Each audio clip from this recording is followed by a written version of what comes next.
Bienvenidos, buscadores de otra realidad, a la sangrienta y fascinante exploración de hoy. Vamos a hacer un viaje al pasado, cuando una figura de la vida real inspiró al vampiro más famoso de la historia. Será un viaje lleno de horror, derramamiento de sangre y una profunda conexión entre historia y ficción. Conoceremos a la persona real que lo inspiró e indagaremos en los orígenes del legendario vampiro Drácula. Vlad III, un gobernante del siglo XV, fue el príncipe de Valaquia, parte de la actual Rumanía. Nacido en el año 1431, era el segundo hijo de Vlad II Dracul, miembro de la Orden del Dragón, lo que llevó a que Vlad III fuera conocido como Drácula, que significa hijo de Dracul. Sin embargo, su notoriedad trasciende sus conexiones familiares, y surge de sus peculiares tácticas en la guerra y con los prisioneros. Durante su reinado, Vlad era conocido por su estricta aplicación de la ley y el orden, y por su implacable persecución de enemigos y criminales. Su método preferido de ejecución, el empalamiento, era realmente brutal y aterrador. Los enemigos de Vlad a menudo describían el empalamiento como una de las formas más espantosas de tortura, dejando un horror duradero. Esta técnica consistía en atravesar al criminal con un poste de madera, de orificio a orificio. Si bien los métodos de Vlad para tratar con sus adversarios fueron severos, su reinado provocó un periodo de relativa paz y estabilidad. Luchó contra el Imperio Otomano invasor, una lucha que definiría su gobierno.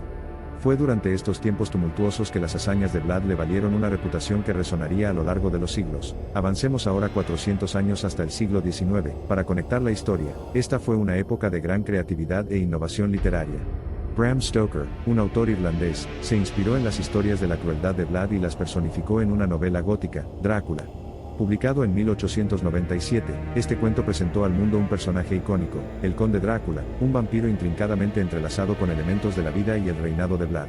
Esta es una de las llamativas primeras ediciones de la novela. El Conde Drácula acechaba en los sombríos pasillos de la imaginación de Stoker, cobrados vida por los mitos, el folclore y las historias de la vida real de gobernantes crueles como Vlad.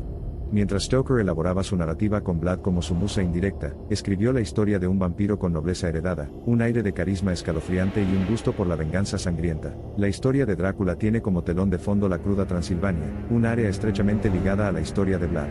Su casa, Castle Bran, se asocia a menudo con la escena del inquietante reinado del conde Drácula, a pesar de que el verdadero Vlad pasó allí poco tiempo. Sin embargo, esta conexión entrelazó aún más las narrativas del Vlad histórico y el Drácula ficticio. A medida que evolucionaron las tradiciones narrativas, los límites entre la realidad y la ficción, la historia y el mito, la realidad y lo sobrenatural se desdibujaron.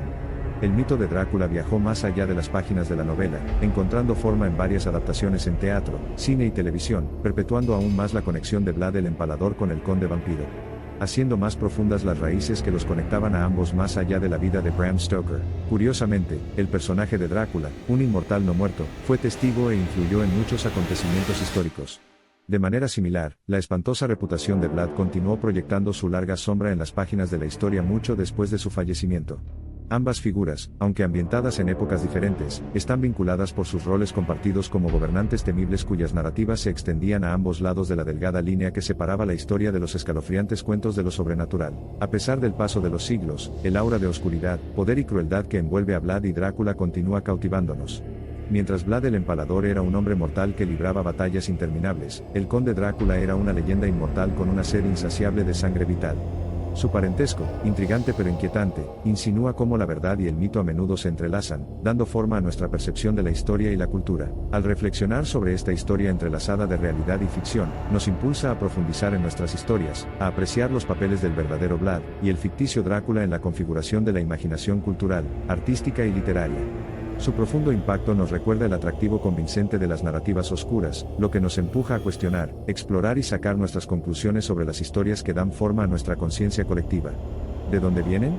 ¿Surgen de la luz pura o de la oscuridad morbosa? Los testigos de las temibles proezas de Vlad describen su paso por Transilvania, y otros pueblos como una tormenta de furia que, por ejemplo, destruía iglesias a su paso. Descrito como más cruel que históricos regentes como Calígula o Nerón, varios de estos testimonios seguramente fueron potenciados por sus enemigos para criminalizarle, o por sus aliados para engrandecer su poder. La invención de la imprenta contribuyó a la popularidad de las historias sobre Vlad, que devino en una de las primeras superventas en Europa. Para mejorar aún más estas ventas, se publicaron en libros con xilografía en sus páginas de título que representaban escenas horribles. Por ejemplo, las ediciones publicadas en Nuremberg en 1499, y en Estrasburgo en 1500 lo representan cenando en una mesa rodeada de personas muertas o moribundas en las estacas. Son esta clase de cosas las que aumentan la narrativa de que gran parte de nuestra historia es movida por el morbo y la oscuridad. Tras varios años de investigación por parte de estudiosos, se llegó a la conclusión de que, si bien la conexión entre Vlad y Drácula está ahí, puede que no sea tan directa como se pensaba. Es posible que la oscuridad y sus tenebrosas fuerzas en el mundo real, que crean a personajes como Vlad, tengan también influencia a la hora de inspirar a personajes literarios como Drácula. Esperamos que hayas disfrutado y aprendido en esta exploración sobre el mito de Drácula y el personaje real que lo inspiró. No olvides dejar like y suscribirte para ayudarnos a seguir explorando lo que hay más allá. Si tienes alguna sugerencia para futuros vídeos, háznoslo saber en los comentarios. Muchas gracias por habernos acompañado en este viaje. Nos vemos en el próximo vídeo.